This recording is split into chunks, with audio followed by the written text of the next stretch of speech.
Namubyaye mfite imyaka 17. Aba ni abana b'abakobwa bavuga ko batewe inda bakiga mu mashuri yisumbuye bikabaviramo gutakaza amashuri, ahubwo bakagana iyo kurera abana babo nabo ubwabo bari bakiri abana. Ibi ngo byatumye mu muryango yabo batakibitaho nk'uko bikwiye. Ingaruka ya mbere yangezeho, bajyaga bateka bakabanza bakarya, indi nkaza kurya nyuma bamaze kurya. Indi ngaruka yangezeho, nabuze ibikoresho by'umwana. Narasubiye inyuma, njye nari ngeze mu kane segonderi. Amashuri urumva yaracikiye kandi nari nzi ubwenge buhagije. Nyuma yo kubyara ngo bashatse gusubira mu ishuri babura uko basubirayo bitewe nuko babuze abo basigira abana babo, ariko ngo n'ubushobozi bwo gusubira mu ishuri ntibwabonekaga.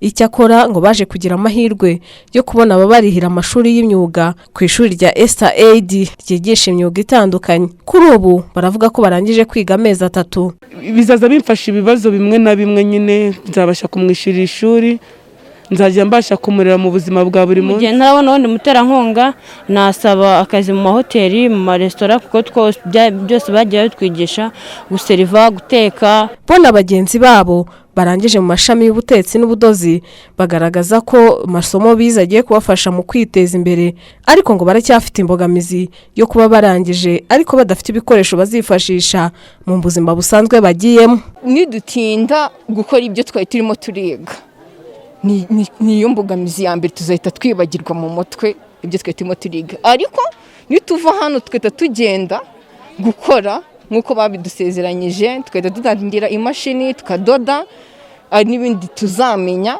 birenzeho ibyo tuzi. Nibishuko no wambwira ati kwa ko wenda nabyaye akavuga ati nkeneye amafaranga yiwe, aramereza akambwa ngo ndaguha 2 ndaguha iki, bigatuma ibyo byose nabyirinda. Umuyobozi w'ishuri rya Esther Aid agaragaza ko bahisemo kwigisha umwana w'umukobwa bitewe nuko ngo wigishije umwana w'umukobwa aba yigishije umuryango wose muri rusange. The reason we take women, young women, is that because we are community conscious. We have seen that so many young women are into situations that are not very good for women. And we also realize that women are the bedrock of a country, of any nation.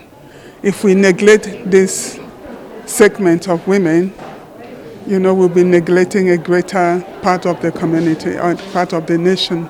So we do whatever we can to build the young girls up. Ku kibazo cy'abo banyeshuri bataka ko bazabura ibikoresho bazifashisha mu gihe bazaba bagiye mu buzima busanzwe, umuyobozi wa porogaramu muri AAA Albert agaragaza ko ubu bateguye gufasha abantu bose barangije amashuri y'imyuga itandukanye. Tuzabaha ibikoresho twarangije kubigura byo kubaha, ku buryo noneho abajya kudoda tuzabafasha kugira ngo babone uko bashyiraho za atelier, abandi bize byo guteka turi uburyo bashobora gukora wenda na restaurant batangire bakorera amafaranga. Abarangije imyuga itandukanye hirya no hino mu gihugu bazahabwa ibikoresho bihwanye n'imyuga bize, byose hamwe bifite agaciro ka miliyoni zirenga 400 y'amafaranga y'u Rwanda.